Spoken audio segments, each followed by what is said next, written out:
Hi friends, I know it's been a while, and I could give a list of reasons, but the truth is I lost my voice. Not my physical voice, but my writer's voice. Long story there, and it's one I'm going to keep to myself for the moment. Today's reading from the Reflections in the Rearview was written months ago, long before Alberta was in lockdown and coffee shops still had seating. It's entitled Waiting. I seem to be doing a lot of waiting lately, and it's not something that I'm used to doing. In my former busy life, I would be booked back to back with appointments. People would travel across Edmonton to my neck of the woods to see me since I was at the big church and they knew my schedule was full. I was busy, so, well, now I'm the one traveling across the city to connect with my busy buddies. This whole season is one of waiting. There have been moments when I love it, when I sit back in a slow moment and I find joy and wonder all around me. Others are as painful as watching paint dry or the dread of watching a snail cross the road. Right now I'm in Starbucks with a burnt tongue from rushing a sip from my skinny vanilla, half almond milk, half coconut milk latte. After 10 minutes of waiting for a perfectly punctual person, my patiently waiting turns to wondering, is there a chance I've missed some message, some signal that this is the wrong time or place for this meeting? Not wanting to be viewed as impatient, I give it a few more minutes, 2 to be exact. Then my fingers feverishly type away, requesting data from my missing date. Did I miss some direction?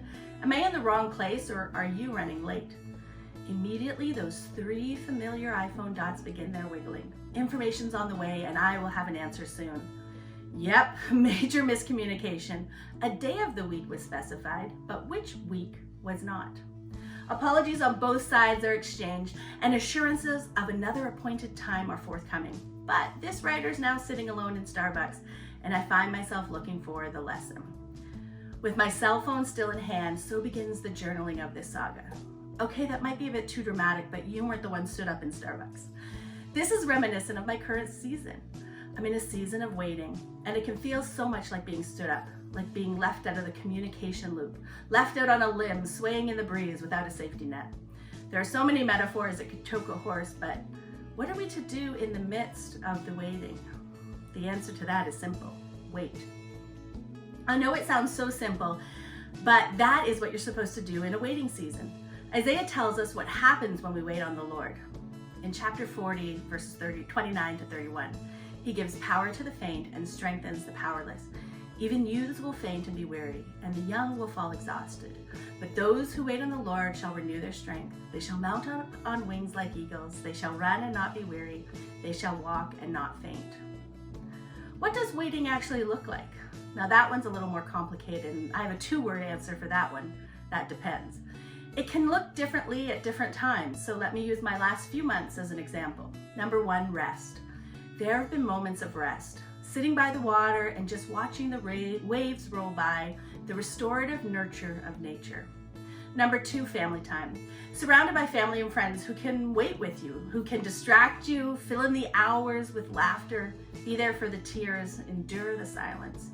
Just be in the waiting. Number 3, projects. What projects can you finish up?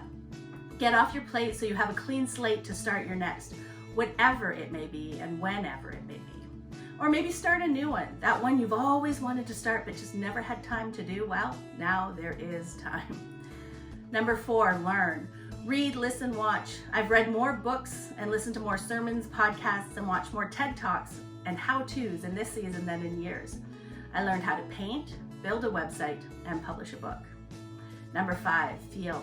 Allow yourself to feel those feelings. Acknowledge them, process them, let them go, share them with the Creator, release them to Him, and share them with others. Maybe someone can relate. Who knows how long this season's going to last? On good days, I don't care. On bad days, I stare at the calendar and count. But every day I talk to the Maker, who's waiting with me, even in the Starbucks. I know He knows the plans for me, and that is enough. So I wait.